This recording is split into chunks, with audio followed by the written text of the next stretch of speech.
What is up, App Nation? It is Steve. Welcome to another Friday YouTube live stream where we're going to really break down what it really takes to find success in 2023 in the app space. Is ASO dead?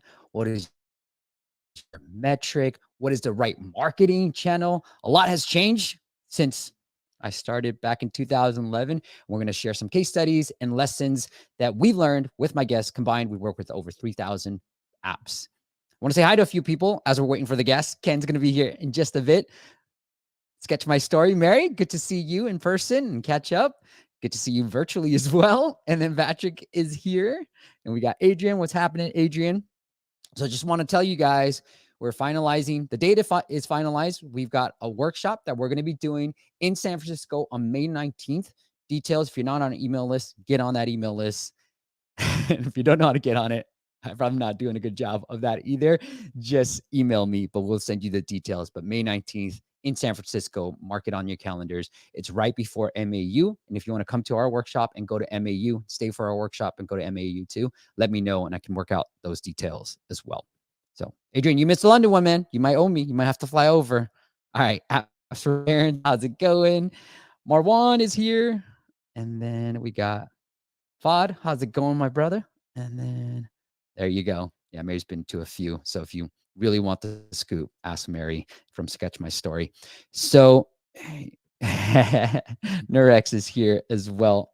I had to accidentally shave. I was growing out a beard. It's going to come back, but accidentally shaved.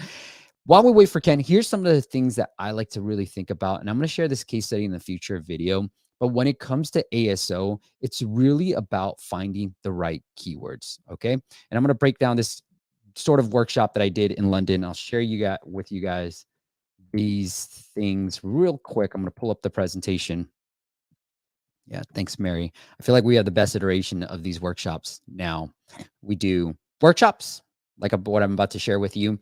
And then we also do these live app audits like I've been doing on YouTube. So we do it live and it really gets everybody engaged. And then we do roundtables as well. So my main goal for these workshops is to get you guys to have obviously deliver great content, but secondly, also make great connections that you have further down the road, just like Mary and I are friends. All right. So here's what I like to kind of focus on. And here's sort of part of what I shared in London. So here it is, the features that really matter. Stop focusing on dumb crap. And I want to go through some of this stuff as well. So I think this is what developers do. They focus 90% of their time on product, building new features, thinking about like, oh, if I build this one feature, it's going to really make a huge difference, right? And they kind of focus 10% on marketing.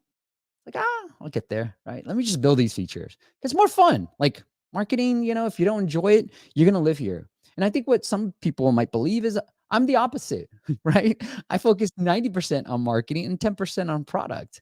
And I think, and I don't know what the right blend should be, but this is the blend that I like to think about. 70% marketing, 30% product. Because I feel like without, you spent the time. This is the reason why I put, after you built a product, you spent the time researching, you spent the time working with someone like Ken to really build a great app. So I'm assuming you've done the homework, right? Once you got your V1 ready to go, like you should start focusing more on marketing, not just continually working on the product, looking at the funnels, looking at everything else. So I feel like this is the right split. But again, it's 80-20, 70-30, 60-40, whatever you want to do. Just after your V1, focus more on the marketing, learn, get those users, and then go back to the product, right? I like to think about in steps. Product, which is your V1, marketing, product marketing. All right.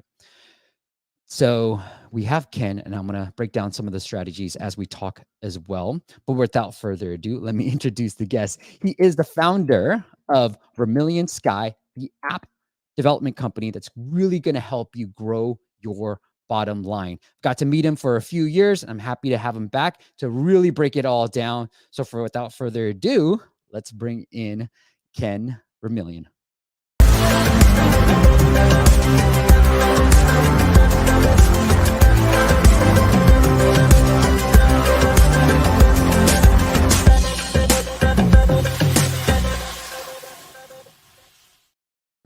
Ken, I screwed up your name. It's I, Ken Vermeil. it's totally fine. It's Friday. It's a good Friday actually. Ken's usually in his signature bow tie. I love it. How you doing, my friend? I'm doing pretty good. How are you? I'm good, man. All right, hey, let's start off with this because you and I combined work with a lot of different apps. You've been there from the very beginning. You usually, I get the handoff. You work on the app. I get the handoff of what you built. But let's really break it down in terms of like maximizing that app marketing budget. So once we got to V1, talk to me about how best to approach app marketing. So one of the things that you want to make sure is like right when you launch, you want to get the analytics that allow you to either get more funding or continue with any of your revenue efforts. So if you went through the funding route with a VC, they're going to want to see KPIs. They're going to want to see the benchmarks. So making sure that you have that, that's like the pre-step. I'd call this step zero.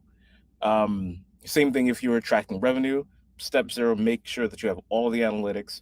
Make sure that you have a funnel that goes from somebody downloaded the app to making their first purchase. Because if you have all of the steps in between that mapped out, then you could know what are the levers that you need to pull before you get into more marketing. Yeah. So that's step zero, making sure you have analytics. When you do have the analytics, you essentially have to choose what you want to focus on. I like to call this the North Star metric. And that can be, hey, we want to grow revenue, or hey, we want to bring in more users, or hey, we have to hit these benchmarks. So once you choose whatever that one thing is, then you have to step back and focus on figuring out um, all the things that will bring that number up. It has to be a number. It can't be, like a nice, cozy feeling. It has to be like a legit number that everybody knows this is a number that needs to go up. So when you're going into marketing, if you have a dev team, the dev team needs to be working on increasing that North Star metric. If you have a QA team, the QA team needs to be working on that North Star metric. Same as the marketing. And ensuring that you have weekly meetings or bi-weekly meetings to track that allows you to kind of push forward and know what you're doing right. Because if you're lucky, you'll get it right on the first time and everything works out and you're Yeah. good. But if you're not, then you could end up breaking something, or you might not see the needle move, or you might tackle a problem and you thinking that it might work, it might actually work. Yeah, I love it. And I love to be focused just as well. Like North Star metric, really look at the numbers. I just went through this with a client of ours and he thought the onboarding was broken. When we looked at the numbers, Ken, I was like, one, are you tracking each and every single onboarding page along with your paywall view? That's a very important metric that I like to focus on. And then two, like what is the install to paywall view, right? First open to paywall view. And Yep. then how are you converting on your paywalls? And so when we looked at the numbers, Ken, we were converting anywhere on a given day, anywhere from 5 to 10, and sometimes we're doing 20%. I mean, downloads are small, right? So, but it shows that, hey, okay, it's not the onboarding. We need to focus on more users. We're only getting 20 to 30 users. So how do we focus more on that? When we looked at the funnel seems to be working. Yeah. So that's like a key example of, let's say if you went along with, hey, our onboarding is broken, then what might happen, if you didn't take our advice, is you're going to spend time working on onboarding. You're going to hire a dev. You're going to say, hey, can you build out this new onboarding flow? You're going to test this internally. You're going to put it out there. You might spend a month or two on this, and the result is you wasted a month or two, not realizing that the solution to your product was, well, the solution to your problem was bringing on more people. Right. The other thing that you want to do is, if you do have paying customers, you should reach out to them and say, "Hey, why did you pay?" Right? Usually, a lot of the times when we do anything with a subscription or in-app purchase or anything that has to do with a paywall, we do have access to their email, and it's really nice when you get a message from the CEO or from the founder saying, "Hey, thank you so much for downloading my app. I saw that you became a paying user. You know, what are your problems? Is my app solving your problems? What are the things that made you take the next step?" Right? That's capturing this is not something that's scalable, right? It's something that the founder or CEO must do, because as you go along, as your application grows, the problems that your users are facing are going to slightly change. And so you need to be on top of that, ensuring that they're going through onboarding, you're gathering feedback, you know what to do, and you know how to focus your marketing and your development budget on that. Yeah. I love it. Ken, I love what you said about getting feedback from those who paid. Like you said that, and I don't know if you we should get feedback from those who didn't pay, but I like that because people who pay attention, and getting feedback from people who pay actually means more to me than people who don't pay because I can learn so much more. Like they got committed to me, so I'm committed to you. Let me know how I can make it better. Yeah, absolutely. You want to make sure that you duplicate that user. So we call this the whale user, the person who comes in, they sign up for your $99 a year promo without any hesitation. You need to have a persona based off of that user, and you need to learn as much as possible as you can from that person. That's the person that you want to say, okay, well, you gave me $100. Sure. Like, what's how can I help you? Yeah. You wanna follow up with them quarterly and say, hey, has the experience even though you've gotten their money for the year, Right. that's good, but you still want to follow up with them quarterly because you want them to renew.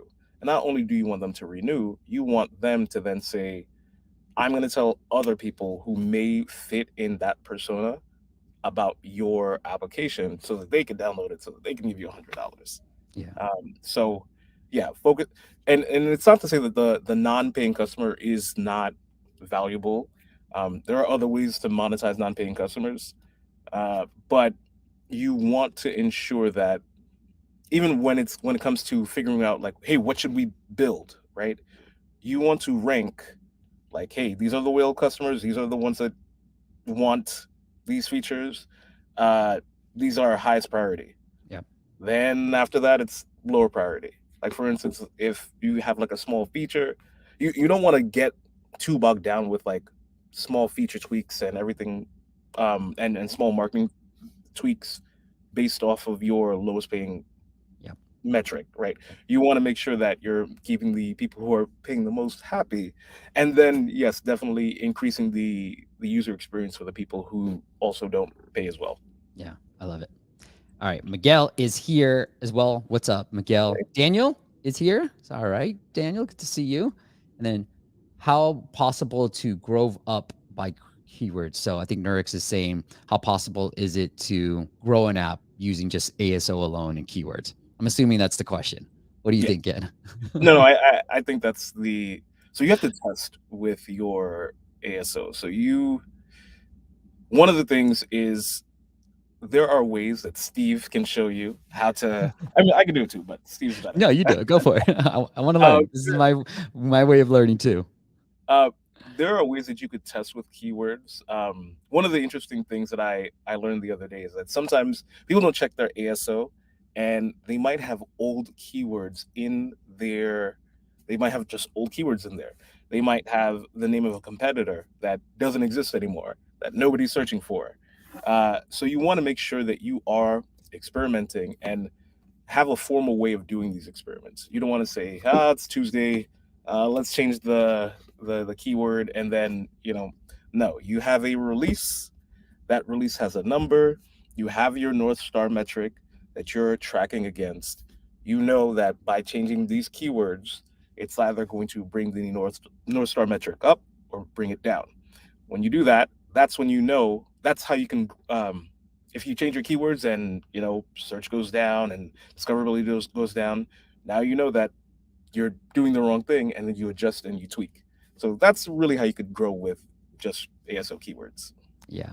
And I'm going to share this quick little presentation that I did in London as well with just keywords because I was in London. Mate, you want to do research, a lot of research. Okay. So I'm going to give you a story real quick.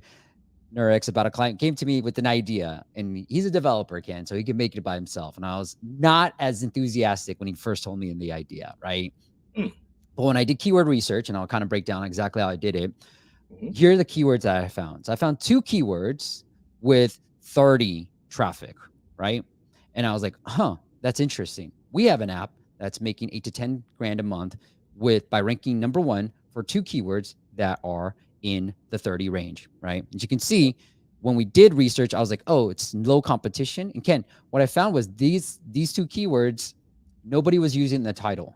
So I was like, oh, it's 30, great. Difficulty on a mobile action, the chance score is high. This is great. Difficulty on app radar, not super high, but look, not a lot of apps going after this keyword. So we helped them to be number one. Okay. Now, what I will tell you guys, and we're going to share some of the strategies that we did.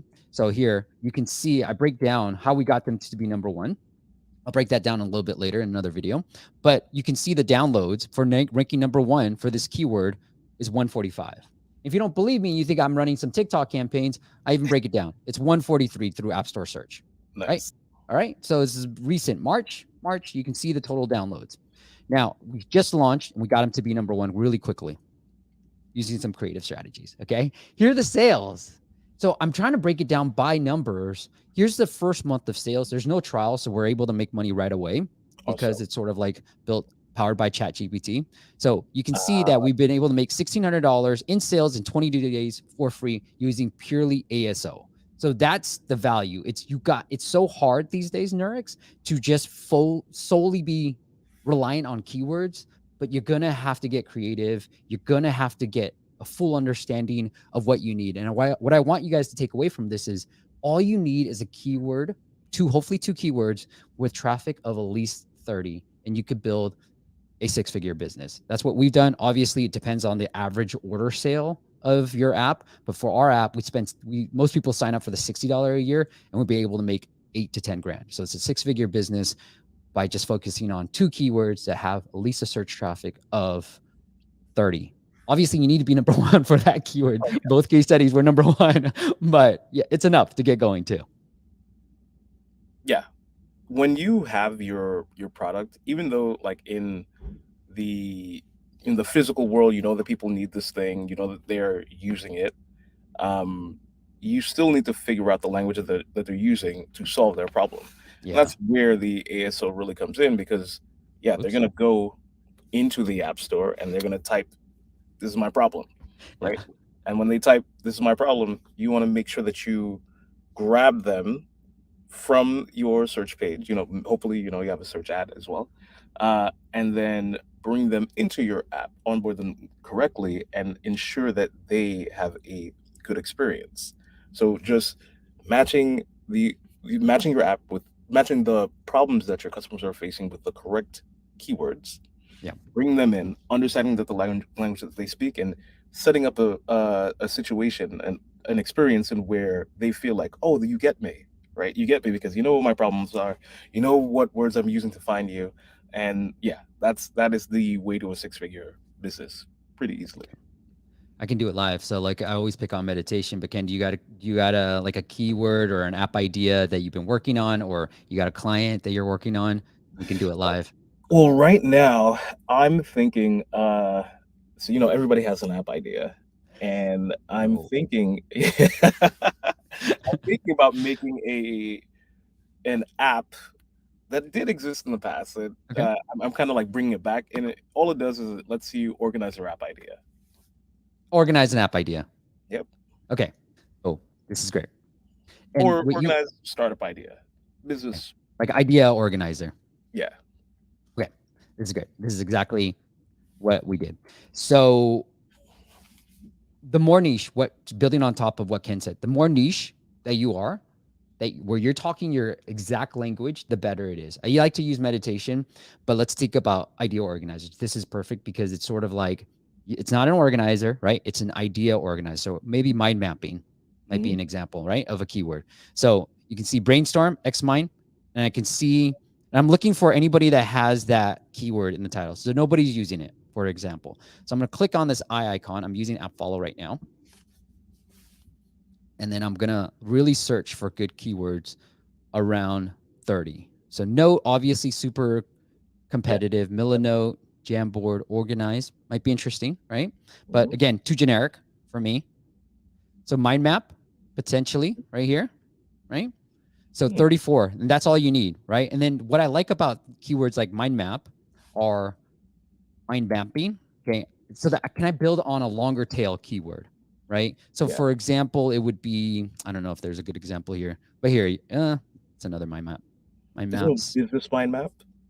Business mind map. So I do know like startup is an interesting keyword, Yeah. entrepreneur is an interesting keyword, those type of things. But that's what I'm really looking for. And that's how we found out about this keyword that I shared in the case study, is really looking through all these keywords, finding one that had at least 30, and high 20s is fine too.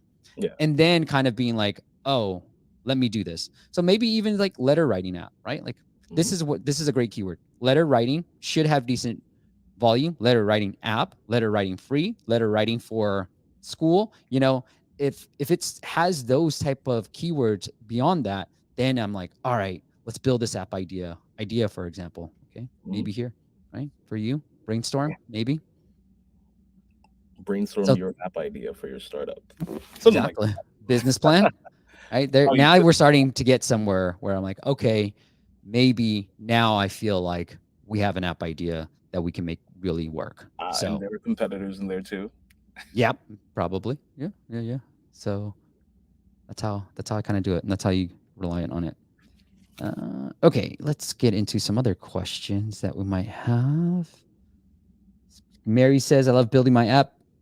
I loved building my app and abandoned it when the marketing part happened. I regret that and ready to get refocused." Mary's got a great app. Go check it out. It is name skills. It helps you remember people's names. It helps you remember anything, but like helps you remember people's names. And I could probably done yours live, Mary. But Nino. Hello. So glad I finally made it. Glad you made it too. Patrick says, whenever I hear an app success story, it's almost always I was a graphic designer, marketing person, non-tech person, and I had an idea, taught myself to code, and now I'm a millionaire. It's Well, no yeah, it's because you have to be close to the product. This kind of has to be a day-to-day thing, right? You even when it comes to like the hey, I launched my app and then that's it, right? You're thinking if you build it, they will come. No, right. that's usually not the case. The real case is you build it, you put it out there, people give you feedback, you take that feedback, you iterate on the feedback, and you keep tweaking until you fix it. So somebody who's like, I'm a designer, I'm this, I'm that, it's they're so close to the product and they're so close to the customer that yeah, they're able to make it successful. I like it. I mean, which is why a lot of the times we bring people in who we bring in the customer and we say, hey, do you like this? How does this feel? Right? This is this working for you? Do you and if they give us like really negative feedback, we'll go back to our client and say, hey, look, people don't like this, and Wow. you, we have to figure out something that's going to help you make more revenue, right? Because they're if in the testing phase they're not going to like this, once you release it to your tens of thousands of users, they're definitely not going to like it. So um, that's usually why that happens. Hey, Ken, you tend to work with clients that are, you know, I mean, I'm not trying to put words in your mouth, so you correct me anytime I'm wrong. But Sure. for clients who have raised money and now come to you like, Ken, I got, some funding now, I can build my app. What do you like to tell them? How do you like to guide them in terms of like, how do you really divvy up that investment money? How much should you be spending on product and building it versus saving a little bit for marketing? So I think it should be. I think a lot of the times when a client comes to us, they might have raised some money and then they're like, "Hey, look, we want to throw all of it at development," and that would be great for me. However, I know that that's not what you should only spend your budget on. You need budget for marketing. You need budget to run marketing and development experiments so that you can iterate towards product market fit. Well, at least problem solution fit. So sometimes I say, depending on the product, sometimes I'll say half and half. Mhm. I'll say, hey, half dev, half marketing, because technically it's kind of like launching a movie, right? That's the movie ratio. If you film the movie for 250 million, you then do marketing for 250 million, and then your entire budget is 500 million. Yeah. But for depending on the build out of the application, it might be 80/20, in where 20 is development and then 80 is marketing consistently so that you could get in that flow, so that you could get that feedback quickly and then iterate on something else. So your initial launch, um, well, this is actually going towards 30/70. So your initial launch Yeah. may be 20 of your 20 is your dev budget. Yeah. And then you have maybe you spend 20% on your marketing budget, and then you iterate. Now you have data, now you have feedback. You spend a little bit more on dev, you spend a little bit more on marketing, and then you kind of keep moving both of them. Now, unless you're building new features, and it you could find out that through marketing you might just need new features. um, Unless you're building new features, you don't really need to increase your dev budget too much, especially if you have a recurring engine. Now, this is different when it comes to applications that require like building a very, very large audience, because as you consume parts of the market, then you have to either go after another market vertical, or you might have to pivot a little bit to get more people into the market. So yeah, you have to spend more marketing. You have to adjust your marketing based off of what you're planning on doing. So ultimately, I'd say in some scenarios it's 50/50, some scenarios it's 20/80, and then others it's 30/70, and it all really goes around figuring out, like, consuming the data that you're getting in from the actual users, and then determining like, okay, well, we need more marketing, so let's spend more money on marketing. Okay, well, we need more dev because marketing says that we need features, spend more money on features. Yeah. I like it. I can't believe you said 20, 30, 70. And I was like, whoa, you know what I mean? But I think, go speaks to, Ken's, what's the right word I'm looking for? Integrity. It's just like, we want to work with clients. We want our clients to succeed. I mean, Yes. that's what we want. We don't want to just build and market for the sake of building and marketing. We want you to succeed. And so we're trying to help you get there too. Yeah, and I've seen it in the past, and where all of the budget is just not allocated correctly, and you get a lot of like really early wins. Hey, we launched, let's have a launch party, which is not. I'm glad that it's died, but in the early, I guess 2010s, it's we launched an app. Now let's have a launch party, and it's usually the biggest waste of money. Oh, it's marketing. That money would have been better put to use in literally Google Ads. Right. Just that. So yeah, it's we do want people to be successful, because as you grow, you're able to, we're able to say, hey, look at this person who's done an amazing job. Here's a success story. Yeah, I love it. Yeah, I love it. Yeah, Daniel is probably going through this. He said, I built a betting tracking app, but I didn't know anything about marketing. Got 100 downloads after a week of release, but I have 0 downloads now from my analytics. What do you think went wrong? Any advice? Well, Daniel, what's the app? And we'll take a look, but like, hard to say right now. Do you have any advice based off of the knowledge we have? So yeah, you usually when you first launch your app, you are gonna get like a bump in downloads, like, because Apple or Google, they really want people to continue to publish on the app store. So Right. it's similar to like a TikTok that you create. You put it out there, some people see it, depending on likes, downloads, and all that stuff. The platform recognizes these signals of, whether or not your app is good or not, and then they will recommend it more or less based off of that. um yes, eventually, you'll probably rank for a couple of keywords, other people might take over those keywords, and then you're kind of sent to the, not the back burner, but you just don't get it. And the other thing is, it could have been that you told people that you were launching.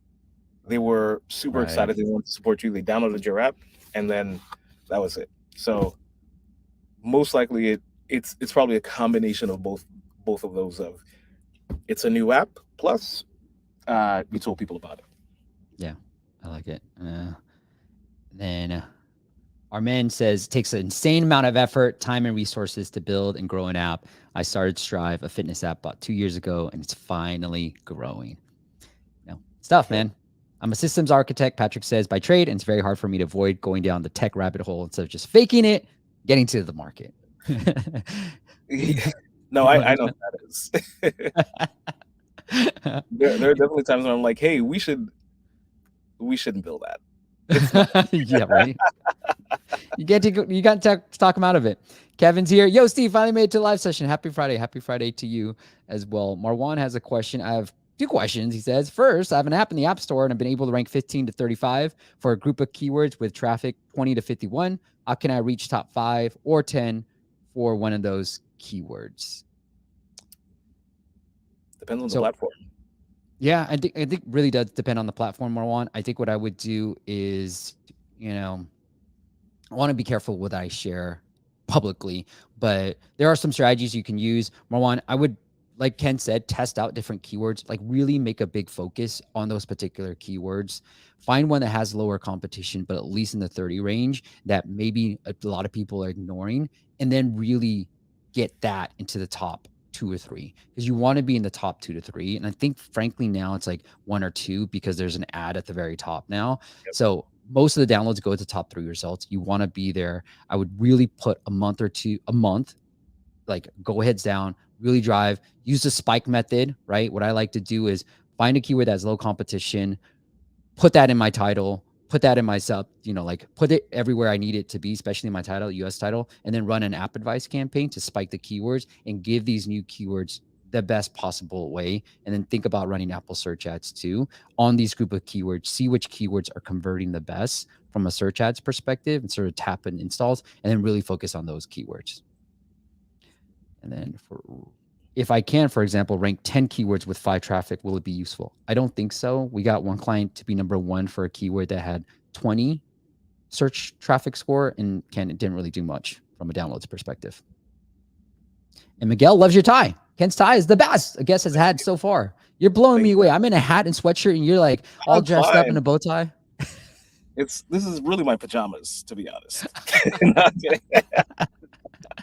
I like it, Ken. Well, one of the things that you also mentioned before we, when we're prepping for this is like, hey man, like investment money is drying up. So if you're trying to seek investment, like think about other things, like think about focus on monetization, because even if you get that first round to get to that second round, they want to see some numbers.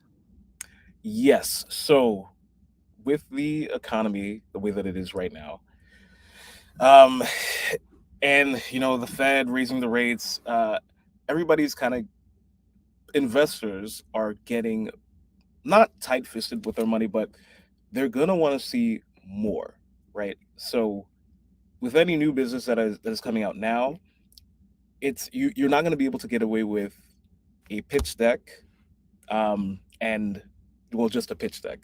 Back, a couple of years ago, you could say, hey, here's my idea, here's a pitch deck, here's a team, here are the here are the credentials of the team. Now, granted, you can do it if you have like a serial entrepreneur on the team who's had like 4 or 5 exits, and yeah, you could do it that way if you had, but most people aren't that. Now they want to see revenue. They want to see some type of consistent growth over time.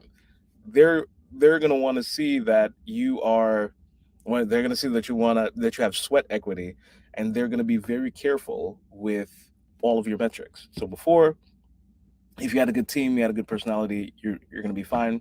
But now they really want to see whether or not your product will make an impact in the market. So having revenue, right? Even if it's you might not, you could launch something that looks terrible, that is buggy, that has its issues, but if you're revenue positive, that speaks way more volume. Like all of those issues can be solved easily. Yeah. But the issue that can't be solved is revenue. If everybody knew how to just make, like, go in a magic hat and pull out revenue, then everybody would be a millionaire.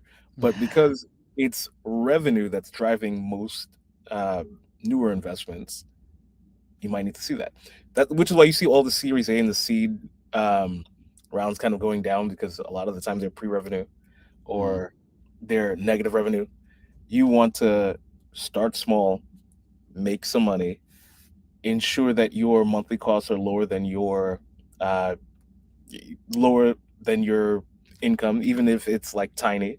Cut corners. You don't need all of the bells and whistles. You don't need 10 metric recording things. You could use amplitude for free, up until 1 million.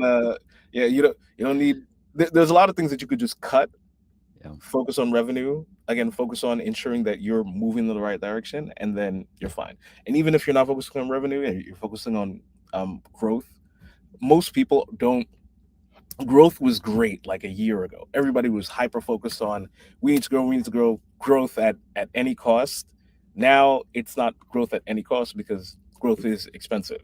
Mm, You need to sustain yourself at least for maybe like a year or two, um, maybe 3 years. And once you kind of get over that hump, then everybody's going to switch back and say growth at any cost. But we're just in a dip right now. So focus on revenue, focus on pushing forward. Uh, the idea of, actually think like more of a traditional business. People might think that a tech or SaaS business is not, they kind of move away from the traditional brick and mortar strategies. All those strategies are there. Use them, right.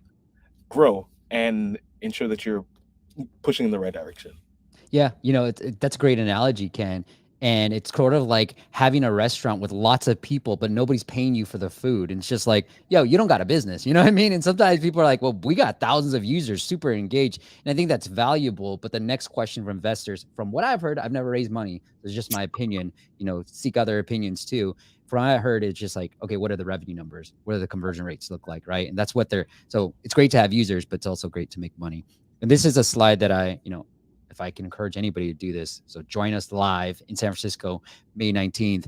But I was at APS London, and Rosie, she's going to be a future guest. She had this slide: improving the monetization has 4x the impact on growth compared to the acquisition. So if you're getting 15 downloads a day at least, we have a case study on somebody who went from $250 to $1,000 a month with just 15 downloads a day. Focus on monetizations because it's going to really help your growth. You're going to see how much you can afford to pay per install rather than what's the average, Steve? How much should I be getting? No, I'll know exactly the number to break even, be ROI positive, however positive you want to be. Yeah, as soon as you figure out that formula of, hey, here are my marketing dollars. I'm going to spend $1,000, and by spending $1,000, I make $1,200 with Yeah. two. Then you are making money. You're printing money. Eventually, all you have to do is kind of ratchet up the marketing. Then you get user acquisition. You get more users through that acquisition channel, and then you'll have other problems, but you won't have a money problem, right? So it's always good to have the issue of, well, now we have a bunch of users and we have to build up more stuff. That's awesome, but you'll also have revenue to do that. Yeah, I love it. I love it, Ken. All right, let's move on to our next segment, and we're going to take a look at your apps. But Ken, you're my Mhm. favorite person to battle against. We start off every app audit with some dad jokes.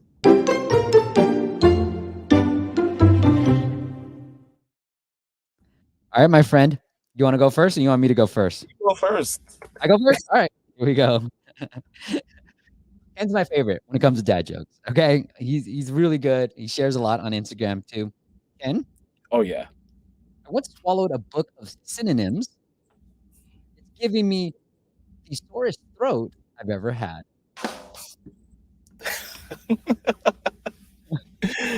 All Oh right, Ken, man. what you got?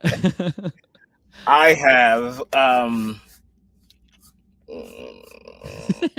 I like how you have oh them in your head already. Like, which one yeah, should I'm I just like do? shuffling.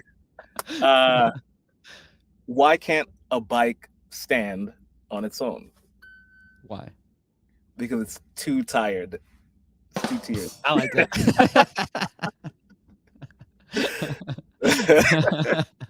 I should have went thesaurus book thesaurus. All right, put S if you thought my joke was better, and put Ken if you thought his joke was better, and we'll play for something. And then if you want us to take a look at your app in a future live stream, well, just go to appmasters.com/audit.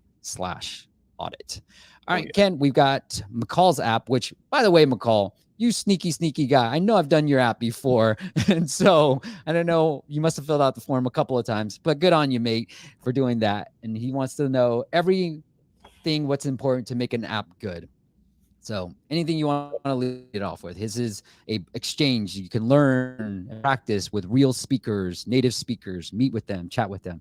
Any advice here, Ken, just from the App Store presence? I like the logo. Um, yeah, because it looks like there's two people chaining with each other. I mean, like just exchanging with each other. Yeah. Uh, I one of the things. So I'm not the target market of this, but I wouldn't necessarily know what language exchange meant, unless this is a really solid keyword, Yeah. Let's look. or long keyword. Yeah, I'd check it out. Go ahead. You can keep going. Oh yeah. So I don't necessarily know if that's the language that's used within that target market. So if that is the language that they use, awesome, right? Hmm. Use that because then they're searching for that, and then you can get more traffic based on that. But a better one of the things I just didn't know is that, oh, I get to chat with people live, and Hmm. then I get to chat with them live, and then I can actually test and practice what I've learned in the past. That needs to be a little bit more. I mean, yes, it's in the screenshots, Right. but it needs to. That's like the core value, like a big, huge value proposition, and people would jump on that in like quicker if they knew that instantly. So yes, you'll find it out over time, but if you knew it instantly, then yeah. Okay, I like it. And Kevin agrees with you. Ken, language exchange is unclear to me as well. One of the things I was going to say is shout out to Sharon, who's been sharing a lot of stuff on LinkedIn, shared Torton. But I agree with you. Language exchange. I mean, I personally, this is what I would do if I were you, McCall, because given that you have 500 downloads, you know, I like to be more niche. We talked about Ken and I talked about it a little bit. So whether it's learn English, right, for example, because you get to talk to native speakers and all that stuff, what I would do is think about markets because it's Android where people want to learn English and it's a low cost per install. And then you can test to see if your product is good and people are actually exchanging their stuff. And so from the icon perspective, Sharon was saying like, what really works is an app icon like this, where it says gym. So you kind Mhm. of want to call out because with Google, the search results are icon and app name specific, right? So you want a really good, whereas Apple, it's more screenshot specific. So if I'm going to be putting language exchange, since you have it anyways, you want to kind of just have like what I'm thinking, Ken, as we're just brainstorming here is like language in little chat bubbles. So it feels like you're talking to somebody live and a native speaker. So that's what I was thinking. In Google, we have seen that, calling out the like having a word in the icon actually does help out on the Android side of things. So something to test. Don't know, but go One ahead of and the test other that out. things that I'm one of the other things that I'm thinking is that this is very like broad. If you could get it down to, for instance, uh, French and English language exchange. So somebody who speaks French, they want to learn English. Somebody who learns English, they want to learn French. That is niche. And and to be honest, you could with your app, you could release multiple versions of that app, or you yeah, well, yeah, you could release multiple versions of that app, Yeah, and that is like one niche. It does require more research, but it would allow you to target one community, have that grow within that one community, and then either add more languages or launch another app that has that language selection. Because if you do it like that, um, like you're casting a very wide net. And when you yeah, cast a very wide net, you will get some downloads. But if I can't if I can't do it's essentially like a marketplace. But if one side of the marketplace is incorrect or if it's unbalanced, then the whole thing doesn't work. So maybe focus on one language exchange and then grow that way, because if somebody's looking for, again, French, find people to speak with French, um there's a whole like specific niche there. If you do that, you should be in a really good spot. I like it. From the app side itself, the product side. So I think it's better to not have this because you can look at your metrics, McCall, and asking for a login right away, Mhm. probably there's a big drop off here. So what I would do is just remind people of what the app does again, and then ask them, like almost show me who's there to speak, right? And then when I want to go and chat, I love Ken's point. If I'm French and I want to learn English and I want to chat with French people or people who understand a little bit of French, then I'm like, good. Then you force me to sign up, right? And I think there is going to be a drop off here. That's just my hypothesis. And we have seen that if you swap the two, you show a paywall before forcing people to sign in. We have seen good results with that. And so I don't know if there's going to be a paywall somewhere here, but if there is going to be, then you need to not ask me to sign up before you show me the paywall. Oh yeah. Yeah. So I think this is like, what do you need my birthday for? All right, fine.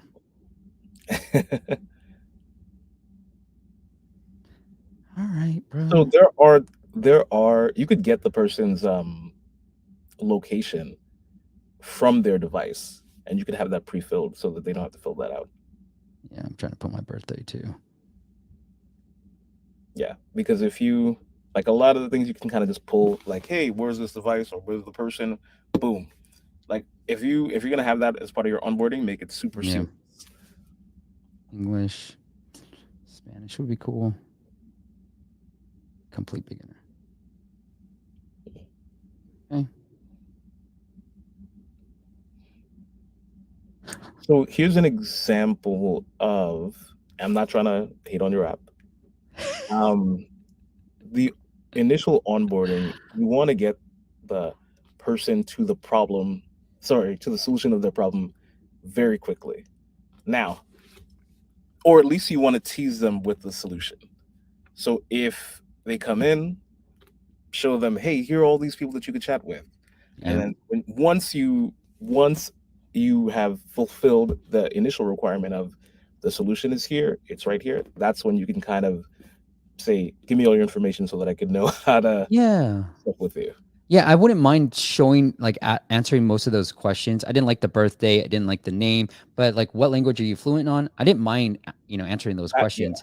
Yeah, and then showing me this and then be like, "All right, well, I want to talk to I don't know, Esteban. That's my name too." Okay, cool. Like, you know what I mean? Like all right, let's learn. Okay, maybe he doesn't learn. He's learning English. So the Karen, okay, she knows Spanish. She wants to so I want to talk to her. Cool.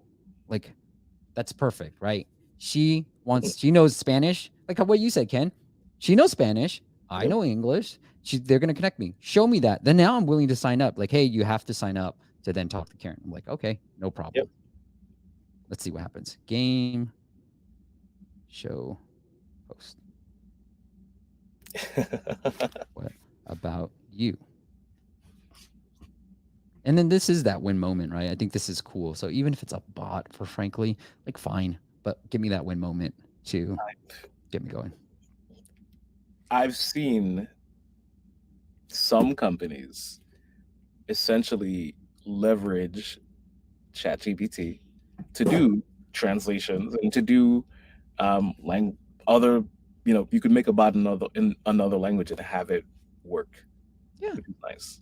Why not? In the beginning, Oh old yeah. friend of mine runs a successful game, and I was like, it's a game where you get to play with others online. And they were like, yeah, in the beginning, it was just all bots. You're playing with bots. We tried to make it look like real humans, but in the beginning, because we were just starting out, it was bots that you were playing against. But it's still one of my favorite games to play. But yeah, after they started getting more users, okay, you're playing against real people. But kind of like what Patrick said, fake it till you make it, and then get there, and then you got it. Because right now you're just trying to test the idea, right? The idea isn't about, yes, it's to eventually talk to a real life person, but the idea is like, would chatting with somebody and learning language through that be better than not?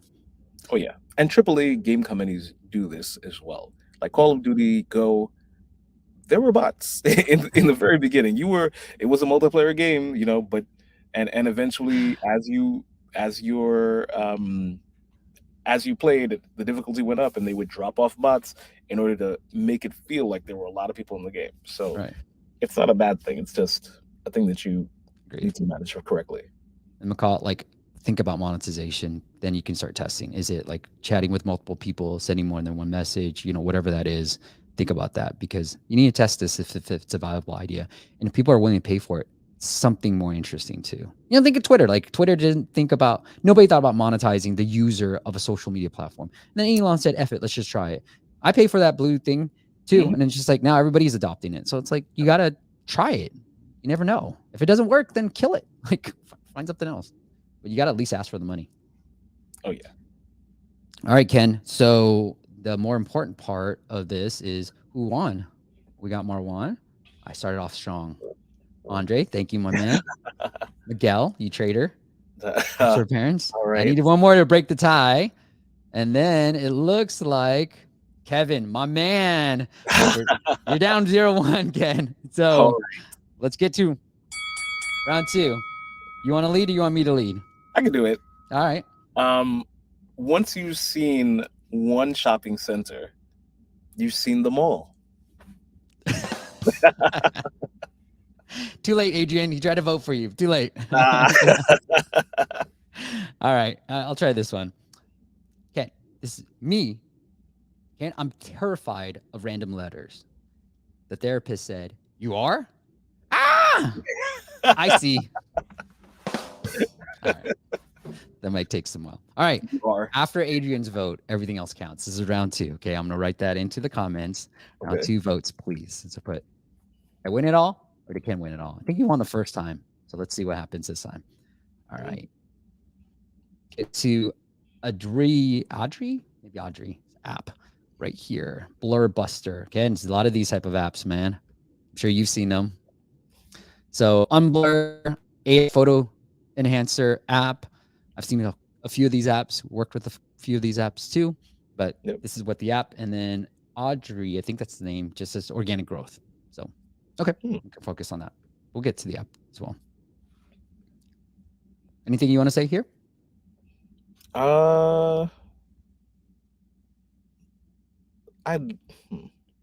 This is a weird thing, but I put the slant on the in the icon. There's a slant. Yeah. I would reverse it. Like this? This yeah. way? Yeah. I'm Left not sure why. I agree with you. I don't know why either, but I agree with you. Yeah, it's just something that kind of jars me, and I think it's seeing it from clear first then blur. Yeah. Weird thing. Watch, they're gonna change this, and they're like, oh my gosh, 500x increase downloads because I just switched that. But you never know. Yeah. Wow, they're ranking pretty well for AI photo enhancer. So they're 1, 2, 3, 4, 5. Number 5 for that keyword. That's pretty good. Oh yeah. Yeah, the value proposition is very clear. Right now, if you put AI anything, you kind of get you got to get a boost of human interest because they're like, oh man, I want to try this out. And I like that it's being shown in real life, right? These are pictures, these aren't like supermodels. These are like regular people, and you're like, okay, cool. I could see myself using it. So, and you're showing the app in the third screen. You kind of get a gist. Oh no, it's all good. You kind of get a gist of how the app works and looks. Yeah, I love it. I, personally, if I were you and if I were working on this app, I wouldn't go after AI photo enhancer. I think you're doing well. So I think I would keep it in like maybe the Spanish Mexico subtitle. I mean, the title. Let's see what happens here. Okay. So if Mexico is not a huge market for you, then, maybe have AI photo enhancer here. I know the US now indexes Vietnam, France, all these localizations. So maybe put the AI photo enhancer somewhere else in a different localization that can help the US. But the reason why I wouldn't do it is just you're never going to beat Remni or Pixel up, right? And then Lensa's going after it. And so I might go after it. Granted, you're number 6, but again, we want to be top 3. I don't have enough data to say this confidently, but I don't feel like being number 6 for a keyword, despite the heavy traffic, is going to lead to good amount of downloads. Now, obviously, I could be absolutely wrong. And I'm trying to run some case studies with my own app where we got it from like 10 to 3, and I'm trying to see the downloads after that. But I might go after Unblur, Sharpen, or Clear Photo because they might have lower difficulty, and I might be able to beat Remni. Let them go after those 2 keywords in the title. I'm going to try to focus on something else. And that's how I would approach it if you're just looking for pure organic downloads. Like, The other thing that I don't think that anybody has spoken about this, but when people download apps for an issue like this, mhm, they don't just download one app. They will download like true, 4 or 5 apps. And honestly, if the first 2 apps do like a really, really good job, they might not open up your app, which true, sucks. So you don't necessarily want to be like a small fish and going against like a super huge like behemoth. Like Lensa went viral, right? So and they they were able to kind of really have a foothold in that area. Unless you're able to kind of have that name recognition and that type of viral traffic, and yeah, uh, it's really difficult to go against that, because once they'll download the first one, they'll download the second one, then they'll download Lensa, and then they might say, "Oh my gosh, I'm done," right? right, So you don't want right. to be in that position. You want to be in another position where you're not necessarily directly tackling them today, maybe later on, but just yeah, I would. Yeah, I like it. I'd rather be a big fish, especially in the early days. Look, I don't know how much money they're making, but if it's under 10 grand, I'd rather be a big fish in a small pond and then move upstream Oh yeah. too. So like unblur might be an interesting keyword. I don't know. Right? I haven't done enough, but if you want, we're just focused on the organic side. So let's take a look at unblur. And there's unblur photo, right? And so Mhm. that might be more niche keyword. And then they're not using it. So now I feel like, yeah, it's either already 3. I would try to work on getting unblur photo to number 1 and Yep. then move unblur photo and then put AI photo enhancer in the subtitle. And then in your screenshots, I would lean into the unblur screenshot. I don't know about video. I would A B test that. If you've seen that work better, then great. Keep video, but sometimes we've seen video hurt downloads to test that. And then just put unblur. Yeah, you have it. Enhance and fix blurry photos. Perfect. But just put Mhm. unblur. That's what people are searching for. So just put Yep. like number 1 unblur app, instantly unblur photos, and just lean into that, drive those downloads, and then slowly start going after other keywords. But there's enough traffic. They're both unblur and unblur have more than 30 search traffic. Okay, let's take a quick peek at the app, Ken. And then right now, tallying up the scores, I'm hoping for a few more so I can win, but we'll see. I think you're definitely winning right now. That that review of the ads being too long, that's not really a review. The ads are long. Yes, everybody uses the same ads, it's fine. All right. Which ads are you talking about? Oh no, there was like a 1-star review on this. Oh, It go. was Oh, like, got "Well, it, got the it, got it. ads are too long." And I'm just like, "That's not a Yeah, thing." I like this. I like this Yes. feature. This is cool. This is cool. Nice, nice. Love this. Yeah, you're um Mm-hmm. orienting the user on how to use your app. I'm really curious about these paywalls now that do have this. I don't know if it's more beneficial or not. I know they're starting to get popular. Ken, do you have any data on these paywalls? No, but I would definitely A/B test this, Yeah, because you might be able to just get away with. So when somebody sees a paywall, a lot of the times they'll just move forward, right? right. You could, if you remove the friction of them buying something, then yeah. But again, I would say, hey, half the people, you get the free trial, and then, oh, actually, half the people get the slider and half the people don't, and then you see what happens. Yep. And this is what I would test to Audrey is I believe, and I think there's enough data to support my belief here. But when in London we did a workshop, and one of my friends from Blue Throne, I'm advisor for the company, but he said, look, he tested 1 offer versus 2 offer, and he's seen an uplift in 2 offers being better. Now I know Calm, Headspace, you might look at those guys and just be like, 1 offer wins all day at time. But I think why I like, especially depends on this phase you're in for the company. If you're Calm and Headspace and you're huge and you all care about is LTV, then fine. Yearly is probably the best. But if you're just starting to get going and need more downloads or revenues, I would test 2 offers, because with 1 offer, it's either you want to buy this or you do not want to buy this. And I know you have some options. So theoretically could be 2 offers, but with 2 options, it's either do you want to buy this or that. And my personal preference is 3 options, because then it's, do you want to buy this, that, and the other one is a decoy to make that look so much better. My ideal. So with photo apps, you can try weekly, does pretty well from an LTV perspective. You can try annual. So I would have weekly, monthly, and annual. And monthly one has no trial. I don't want you on there. I'm okay with you going on the weekly. I'm okay with you going on the yearly, but I don't want you on the monthly. So make monthly as high to, or as close to the yearly as possible. That's how I would try it. Mhm. Okay. All right, Ken. Anything else you want to cover with this app?